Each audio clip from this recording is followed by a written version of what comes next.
Halo teman-teman semuanya, kita akan melanjutkan pembacaan buku Filosofi Teras karya Henry Manampiring.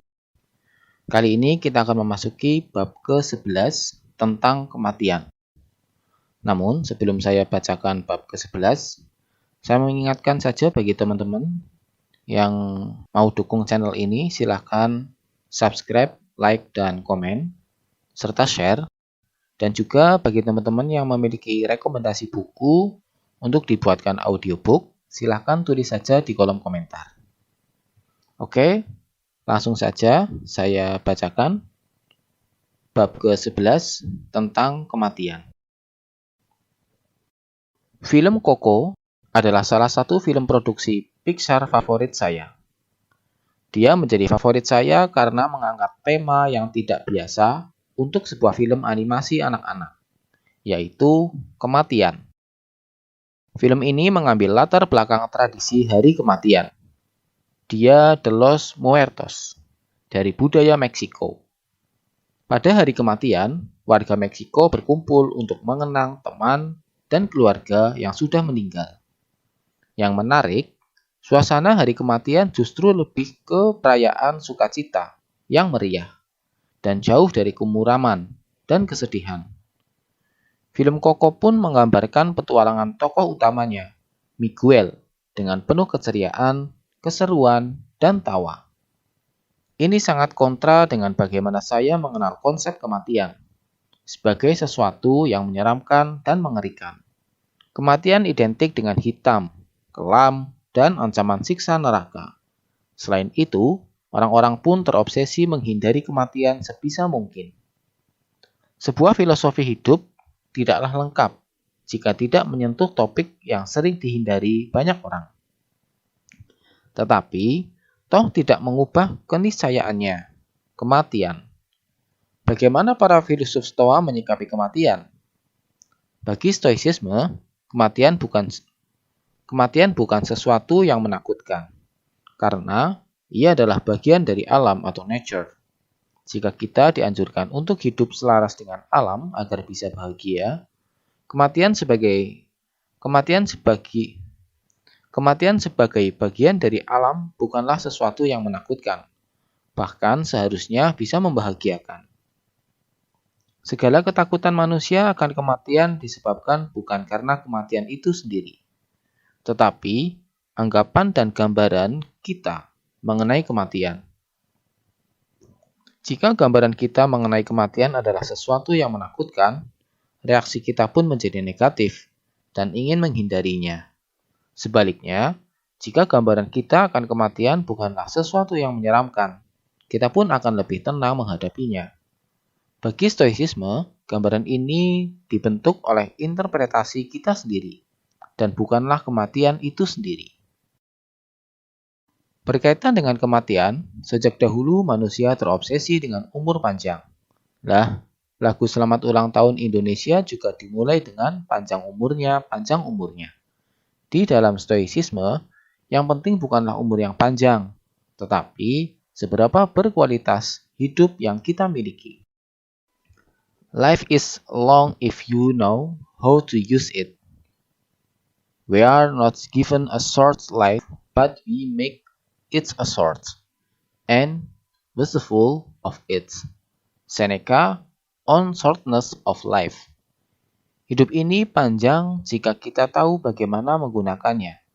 Kita tidak diberikan hidup yang pendek, tetapi kitalah yang menjadikannya pendek dan terbuang untuk hal-hal sia-sia. Seneca. Hidup bisa begitu banyak dihabiskan dalam emosi negatif, kekhawatiran yang sia-sia akan hal-hal di luar kendali kita, hingga perhatian kita justru teralihkan dari hal-hal yang lebih penting. Atau kita mengejar harta, jabatan, kekayaan yang berlebihan, sampai dibuat terus ketakutan. Takut gagal memperolehnya, atau takut kehilangannya.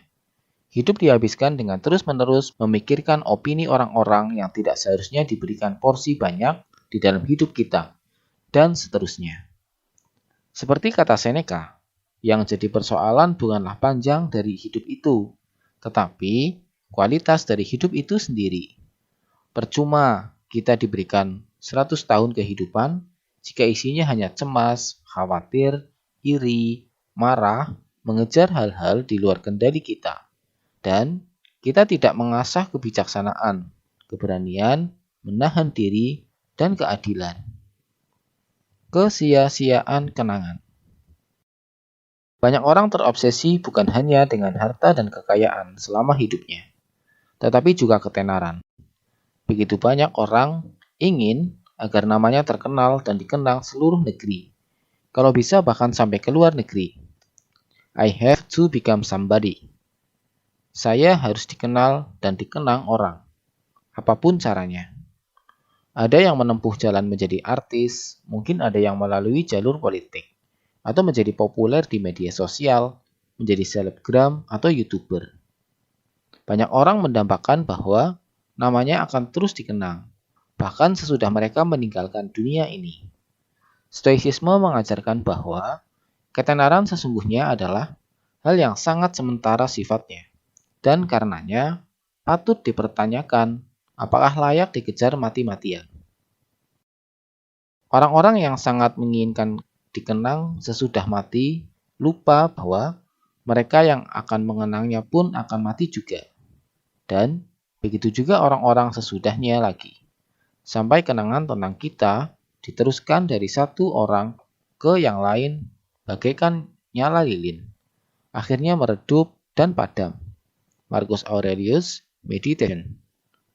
Seseorang yang sedang menjabat jabatan tertinggi di kekaisaran terbesar di masanya mungkin bisa dimaklumi jika ia merasa namanya akan dikenang selama-lamanya. Toh, seorang Marcus Aurelius menyadari bahwa ini semua adalah ilusi. Pada akhirnya, kita semua akan dilupakan. Ironisnya, Marcus Aurelius justru akhirnya masih dikenang sampai ribuan tahun kemudian. Orang yang mengingat kita sesudah kita mati tentu akan mati juga. Kemudian, perlahan tapi pasti, nama kita akan lenyap dari ingatan semua orang, kecuali beberapa nama besar di dalam sejarah. Contoh sederhana, jalan-jalan di kota yang sering dinamai berdasarkan tokoh yang benar-benar pernah ada.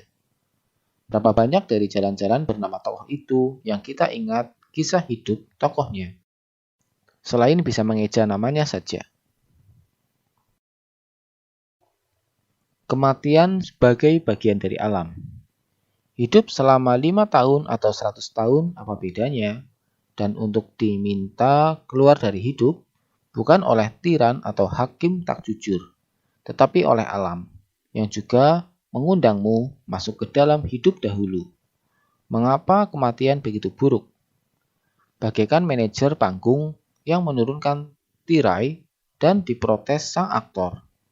Tapi saya baru sampai babak ketiga. Ya, ia akan menjadi drama 3 babak. Dan panjangnya drama hidup ini ditetapkan oleh kuasa di balik penciptaanmu. Dan yang sekarang sedang mengarahkan kepulanganmu. Baik kedatanganmu maupun kepulanganmu tidaklah ditetapkan oleh dirimu sendiri. Maka, pergilah kamu dari hidup dengan keikhlasan. Marcus Aurelius Meditation. Tidak ada yang datang ke dalam dunia ini karena keinginannya sendiri. Kita bukanlah sebuah makhluk tak berwujud yang suatu hari iseng memutuskan, saya mau lahir ke dunia dan kemudian tiba-tiba menjadi bayi. Kita semua termasuk saya dan kamu lahir di luar kemauan kita. Lebih tepatnya, kita adalah hasil pertemuan sperma ayah dan sel telur ibu ibu kita. Dan boom, jadilah kita. Filsuf Stoa menyebutkan sebagai alam yang mengundang kita masuk ke dalam hidup. Kita yang beragama bisa mengimaninya sebagai kehendak yang kuasa. Poinnya tidak berubah. Kehadiran kita di kehidupan ini terjadi di luar kendali kita. Jika kita masuk ke dunia ini di luar kendali kita, mengapa kita harus bersusah hati memikirkan kepergian kita? Sesungguhnya, kematian adalah peristiwa penutup yang sama dengan kedatangan kita. Sebuah drama kehidupan yang berawal dan berakhir menurut kehendak dan kuasa yang lebih besar dari kita. Jika kita bisa menerima realitas alam ini, kita berhenti bersusah hati dan stres mengenai kematian. Karena toh kita hanya menjalani kehidupan dan hukum alam. Marcus Aurelius berkata bahwa kita bisa meninggalkan dunia ini dengan ikhlas. Ini bisa terjadi jika kita telah menjalani hidup yang selaras dengan alam.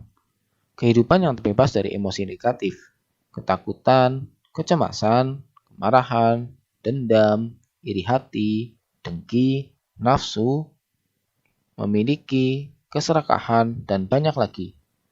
Kehidupan yang terus dibangun atas keutamaan, keberanian atau moral, keadilan kepada sesama, kemampuan menahan diri, dan kebijaksanaan dalam menjatuhkan pilihan. Hidup yang menggunakan nalar kita dan tidak hanya menuruti emosi dan nafsu kita. Hidup yang seksama dalam menginterpretasi kejadian di sekitar kita. Hidup yang tidak berlebihan dan selalu siap menghadapi keadaan apapun. Hidup yang membangun orang lain, minimal bersabar kepada mereka. Hidup yang penuh pri kemanusiaan kepada sesama, tanpa membedakan dan mendiskriminasi orang lain atas dasar apapun.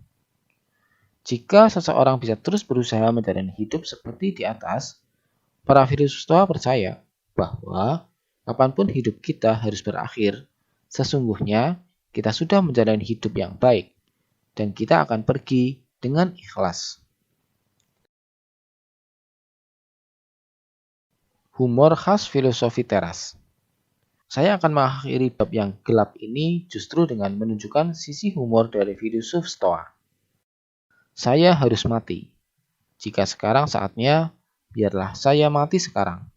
Jika masih nanti, saya mau makan siang dulu sekarang. Karena jam makan siang sudah tiba. Soal mati nantilah saya urus. Epictetus Discourses. Dan sebuah kisah lain yang dituturkan oleh Seneca dalam tulisannya On Tranquility. Alkisah, seorang bernama Julius Canus dihukum mati oleh Kaisar Gaius.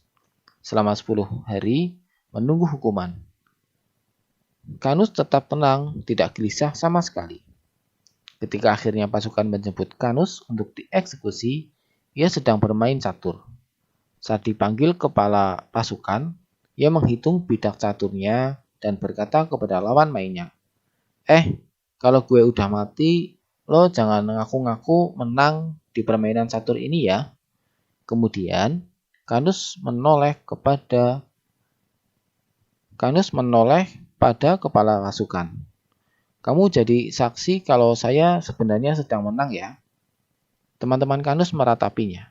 Tetapi Canus berkata, kenapa kalian sedih? Selama ini kalian selalu ingin tahu ada kehidupan sesudah kematian. Nah, saya akan segera tahu. Mendekati tempat eksekusi, Canus ditanya oleh guru filsafatnya. Apa yang kamu pikirkan? Jawab Canus, saya berencana mencatat apakah jiwa menyadari saat ia meninggalkan tubuhnya. Ia berjanji akan melaporkan temuan apapun ke teman-temannya sesudah ia mati. Dalam topik kematian pun, para filsuf Stoa masih bisa bercanda. Namun, ujar Epictetus, soal makan siang sebelum waktunya mati tadi sungguh mendalam. Kematian tidak perlu dibesar-besarkan, karena memang sudah bagian dari hidup. Kemudian, jika waktu masih memungkinkan, kita bisa makan siang dulu, tanpa harus memusingkan hal yang belum terjadi. Bagi saya, perkataan makan siang dulu dari Epictetus bisa dimaknai literal beneran makan siang atau bermakna bahwa harus terus produktif dan bermanfaat sampai detik terakhir.